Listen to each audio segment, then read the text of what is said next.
Kakve vi probleme imate? Jeste li zadovoljni sa izvedenim stanjem? Nikako, kažem ti. Ja novi auto mora teram ovdje kod doma svaki dan gledat da ga neko ne razbije, popiju ljudi. Kod brata dole su asfaltirali, a rekli smo nemojte. Oni asfaltirali, sad su sve iskopali. Opet on ima isto dva auta koje vrede preko 20.000 eura jedan. I oni su sve na cestu sjedili, znaš. I kad je došlo, kaže, zašto si dao da asfaltiraju taj glavni? A brat mi rekao, pa ti si bio i probao si svoj auto da uđeš, a nisi mogao ući. Sad su i dolje rušili. Kod mene isto i sa oborinske vode problem ja. Gore možete vidjeti, ako hoćete na lice mjesto slikati. Ja imam dve cijevi drenažne koje su išle non stopa vama u grabu. A oni su meni sad zatvorili. A meni nije to, evo sad dojde, vidite kapi vodenima. Kad je kiša, obje cijevi su pune voda. Od cijelo polje od tuda voda što se kupi, sve kod mene ide. Cijeve lijepo da vam pokažem, evo gledajte cijevi, to nisu stavljene danas, nego su stavljene ranije one u kanalizaciju i išle u grabe. A sad su oni to sve zatvorili, šta misle, na koji način, kako će to, i ja ne znam sam. Tako odmah je sad kažem, evo, može da vidite. Ali ovaj ulaz u dvorište dok se asfaltira, to i visoki auto je pitanje koliko može.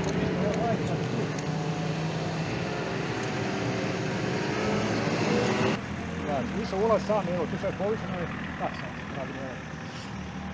I jeste vi pokušavali njima ukazivati? Vjerojatno jeste. Jesam sve, jutro sam pokazio isto šefu njihove papire od nacrta i toga.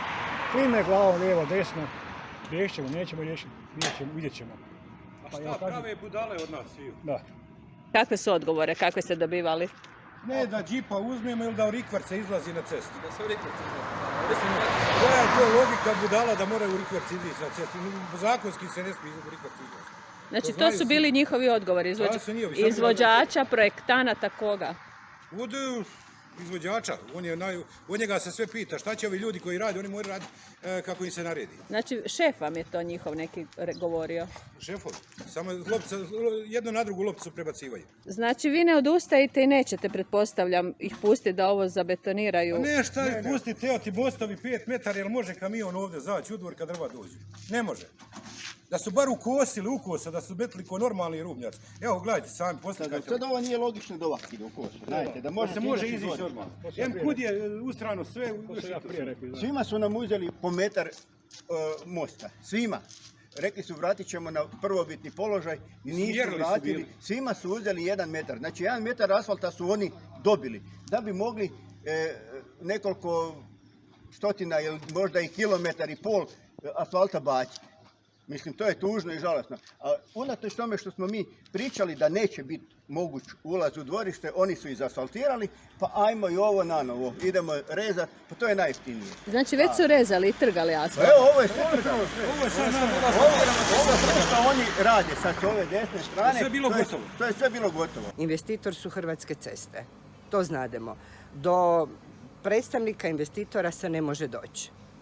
Odgovor je, ja sam zvala Hrvatske ceste za zadnju vodu, jer kod moje kuće je prelom vode, jedna voda ide prema domu, jedna ide prema sajmu, gdje je trebalo biti najviši dio, kod mene je stajala voda.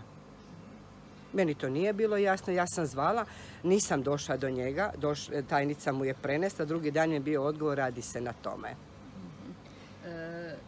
Šta kažete, 3 godine čekate treća cestu? godina. Jel bi imali strpljenja još da naprave možda kako treba? Pa gledajte, da. I mi smo stvarno, kad smo već toliko te prašine progutali, očekivali da ćemo dobiti dobru cestu, ajmo reći lijepu cestu. Svi kažu bit će lijepa. Znate šta, ljepota je jako prolazna.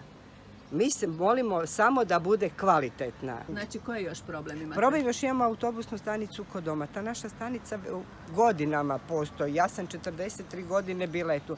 Oni kažu nema je sad. I nije stavljena. Da li su izmijenili projekt? Ne znamo. Oni kažu nikad nije ni bila. Kako nije bila? Cijeli život je ta stanica tu.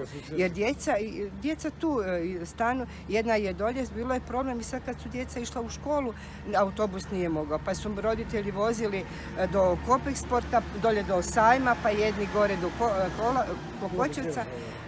Nemamo stanice. Znači autobusno stanište je nestalo. Nestalo je u vidu magle u ovom svem problemu. Evo vidite. Damire, živite u Gudovcu koliko dugo? Dugo, 37 godina. Kakve sve probleme ste imali do sada, prvo nam kratko recite? Do sada nismo imali problema, ali sada nastaju problemi.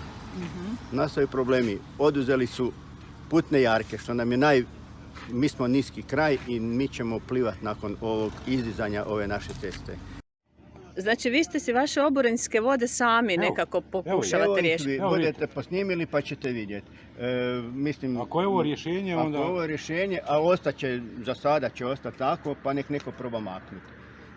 Pokušavali smo da spojimo u ove odvodne šahte, nisu nam dali, ne znam zašto, ne znam koji je razlog, zatrpali su nam grabe. Nije dovršeno očigledno ovo što je krenuto, poskidali su kape od ventila od vodovoda, nisu stavili, htjeli su ih zatrpati, nismo dali, neki su zabetonirane, tako da ima jako propusta. Evo vidite, iz priloženog dignuli su jedno 300, 400, 500 metara asfaltiranih površina na koje smo ukazivali da neće biti dobro. Što se vidi, opet iz priloženog trgaju. Evo kod mene na mostu stroj se okrenuo, asfalt je 4-5 cm, mislim. Mi tu živimo na celu. Nabijeno, ali metnuto, ali kad su ga nabili, ostalo je 3 cm.